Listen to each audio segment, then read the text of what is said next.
Welcome to Lashings. We've got something really, really special today. And to help me along the way with this, here's Scott Charlton. How are you doing today, Scott? Hello, mate. I'll tell you what I've just done. I've realised I've got a bowl bat in my ceiling. Oh, the other side. Can you see? I've got a bowl bat in my ceiling. Oh, it's driving me mad. Can we start playing cricket yet? You've had the whole of lockdown to sort out things like this, Scotty. I know. All I've done is grow my hair and a beard.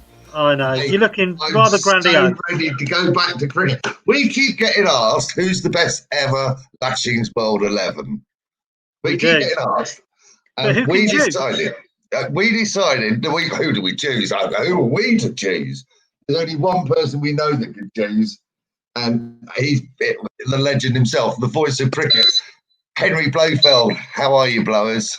My dear thing, I've never been better. Can I say? I mean, you look like Father Christmas on a day out. It's absolutely marvelous with this beard. I've never seen anything like it. What happens? I look like Father Christmas on a surfing holiday. Well, yeah, that'll do. Now, the Lashings World 11. It's absolutely fascinating, this, but I want to make one point to start with. The 11 I'm going to choose is not necessarily the best 11 of all. It is the best Lashings 11. People who really enter into the spirit of Lashings. And also, there are one or two personal choices in this, one or two favourites, but there we are. When you watch as much cricket as I have, maybe I'm allowed just the odd touch of my own personal wishes. But exactly. it was a much easier task than I actually thought it was going to be.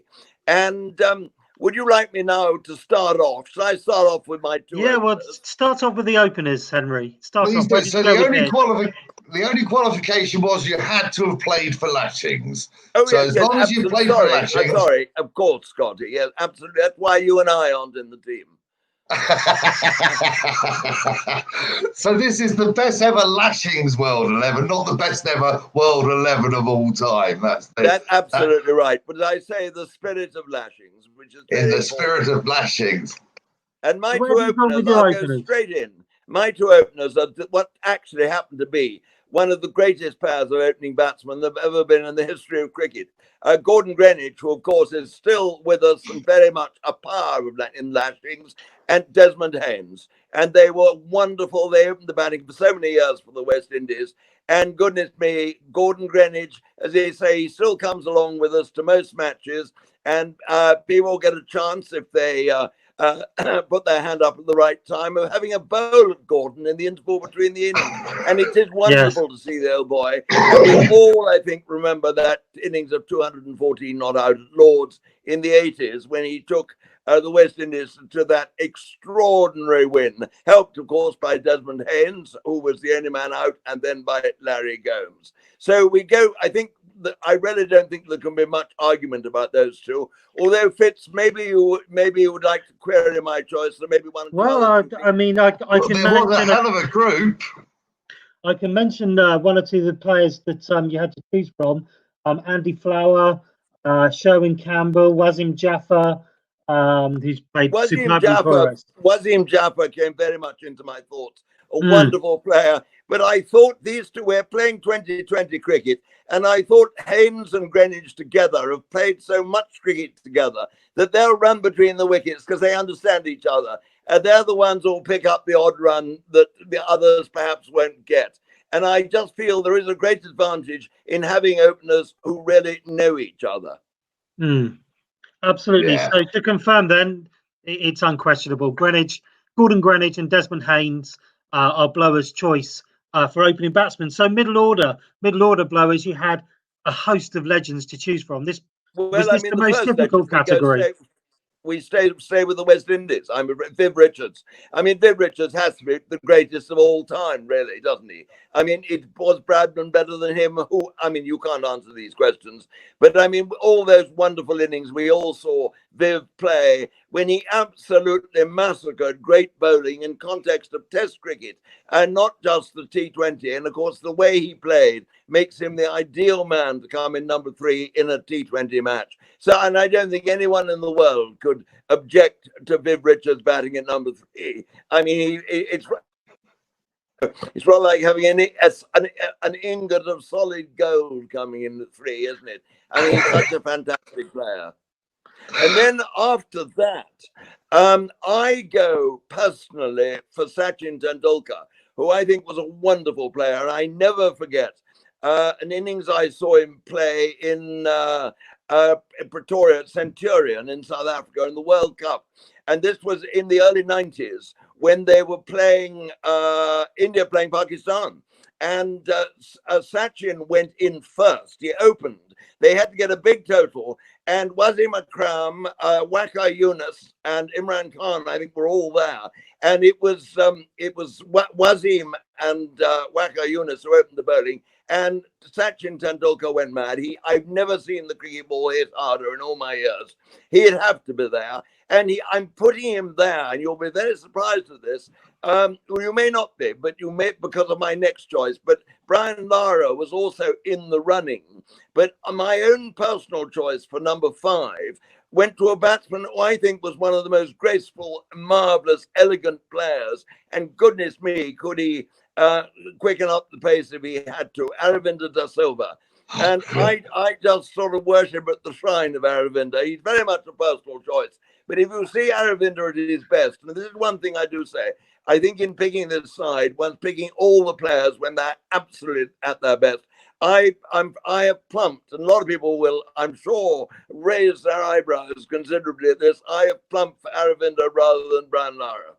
And I think that makes, with that first 5, Greenwich, Haynes, Richards, Tendulkar, Aravinda da Silva. Well.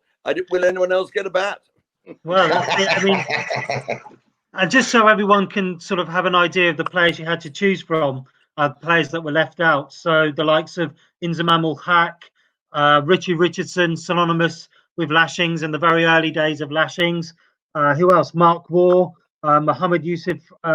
So some legends that were left out of the side. But as you say, you've picked the cream of the crop, and yeah, the perfect choice. So moving on then, Henry, all-rounders. Where did you go with selection for an all-rounder? Well, this is a slightly tricky one because with Lashings, we're only picking Lashings players.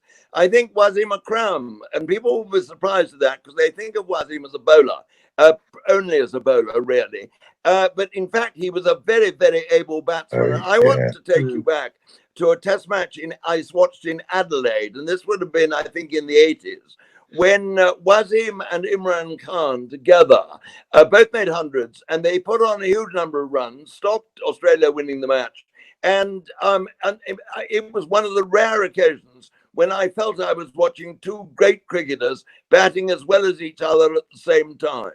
I mean, sure. I can remember the other Richards, Barry Richards and Graham Pollock doing this for South Africa against England at Kingsmead in Durban. And that was back in 1969, 69-70s. That goes back a long way. But you very rarely see 2 great players going as well as each other at the same time. And I think that Wasim Akram, if he'd bothered to concentrate more on his batting, would have been an all-rounder to rank with the Bothams and the Capel-Devs and whoever you like. I have to say now that the most supreme opener of all, of course, who never played for Lashings, was Gary Sobers. And he is out on his own. But from all the others, well, and I think Wasim's a perfectly good choice. Number 6, you may think is a bit high for him, but I think he'll realize what his responsibilities are and do a grand job. And I'll tell you what, he'll take a few wickets later on too.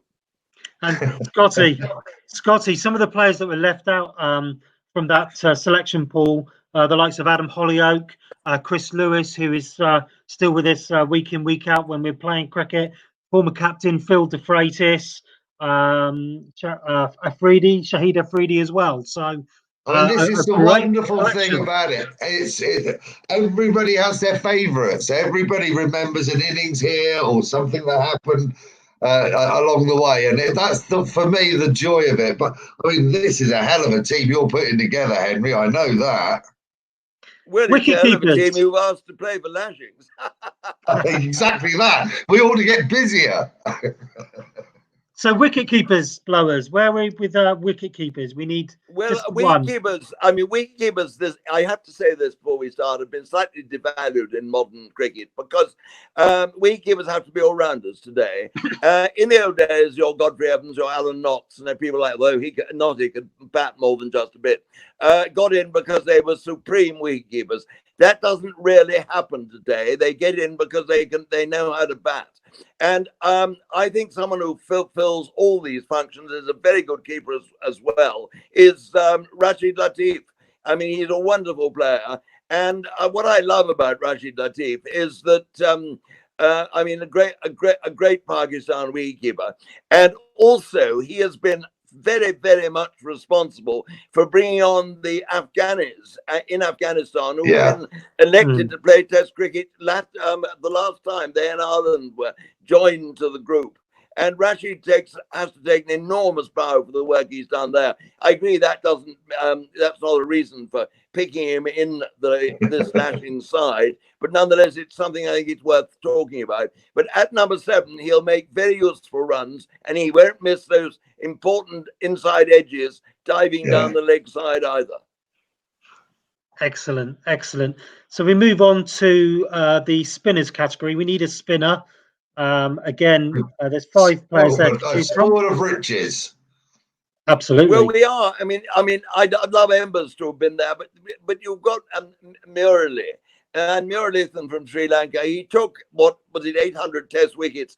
And I mean, okay, we've got the eternal argument that goes on, did he bowl or did he throw? Okay, there was a bit of a suspicious look in his action, but the fact is he's in all the cricket records and he is there at the top, and I think you've got to choose him. But I think there's only been one better spin bowler in the history of cricket, and that's Shane Warne. They were both contemporaries, but we've got Muralithan as a Lashings player, and I think I'm sorry for all the others, Embers and whoever, they don't simply quite measure up to Murali, who is also the most amusing man. You know, he remembers every ground he played on, every cricketer he bowled against. Yes, that took 6 for there, lovely ground. Yes, yes, and you can mention a wicket, and he'll take you to the ground. And he's terrific fun. And I'm not getting him in just because of his sense of humor, I promise you. He's a wonderful bowler, and he'll take many wickets for us. Scotty, can I ask you, you'll know better than I, you've been around Lashings longer than I, but Murali, am I right in saying that he started playing for Lashings before he became an international cricketer at the very start of his career? It was the other way around, It was he was involved with the club, and then ultimately he ended up with a wonderful career. But played for us on the way up, which doesn't happen very often. Happens from time to time. Tim Payne, famously. We had Tim Payne with us, now the Australia captain. And he was one of the rare ones that we have on the upward curve as opposed to on the downward curve. And Henry obviously mentioned there John Embry. A wonderful man, and no one typifies the spirit of Lashings more than Embers. I didn't see how I could quite get him in, though, ahead of Murali.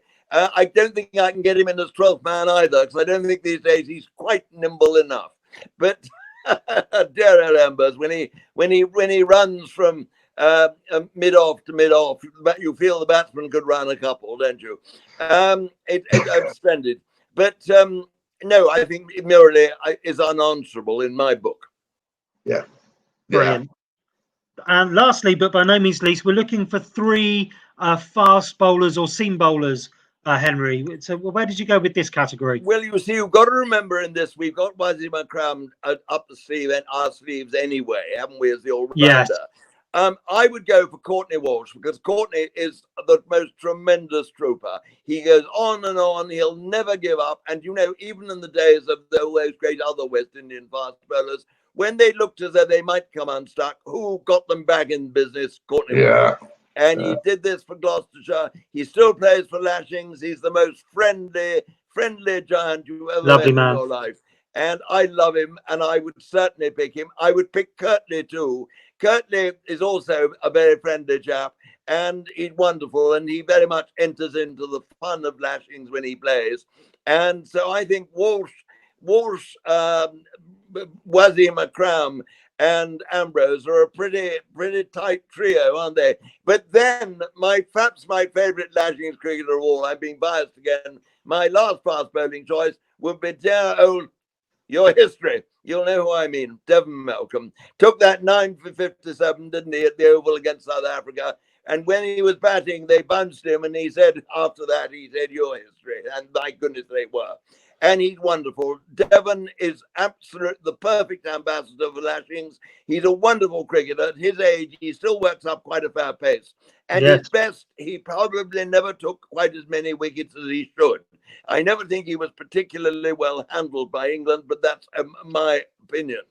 I think he was a better bowler, perhaps, than his record suggests. And I'm delighted that he should be in the side. And I'll tell you what, the dressing room will be a much happier place for the presence of Devon Malcolm. In the dressing room, in a cricket match, on a cricket tour, to have the right people in the dressing room is desperately important. It's even more important than not having the wrong people. Exactly. Yeah. That's fabulous, Henry. So what we'll do, we've got a little bit of a surprise. We've had a little bit of artwork made up to celebrate your best 11, which hopefully we can show on the screen there. This is going to be going out and going to be available, made up into a frame, and you've kindly signed this for us as well. But we'll use this just to review your team. So opening batsman, you have Gordon Greenidge and Desmond Haynes. Your middle order is Aravinda De Silva, Viv Richards, and Sachin Tendulkar. Well, in batting order, it's Richards, Tendulkar. Okay, Aravinda. Richards, Tendulkar, Aravinda. Apologies. Then you've got Wasim Akram at number 6, Rashid Latif as your wicketkeeper. Your spinner is Murali, and then your 3 fast bowlers are Courtney Walsh, Curtly Ambrose, and Devon Malcolm. So that is Henry Blofeld's best ever Lashings 11. You happy with that, Blowers? Yes, I am more than happy. I tell you what, if that can be my side, it'll beat any side you can bring along against us. We'll probably beat you by lunchtime too. I would have thought so as well. Well, that was wonderful, Scotty. That was us catching up with Henry Blofeld a little earlier with his favourite best ever Lashings World 11, and some wonderful, wasn't it? And do you know what? It's a personal thing, and I make him out. It's a heck of a team, and I think he might beat us by lunch. I just love the way he describes them. It just remembers everything.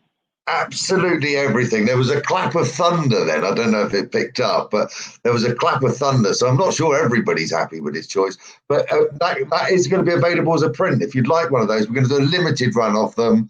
If you'd like one of those, available now from our website. Is that right, Fitz?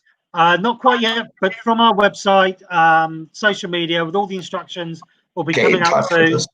And they're all personally signed, handwritten signatures from Henry Blofeld as well. So a real keepsake. Lovely piece. Lovely piece. Scott. Great to see you. I'll see you later. Cheers. God bless.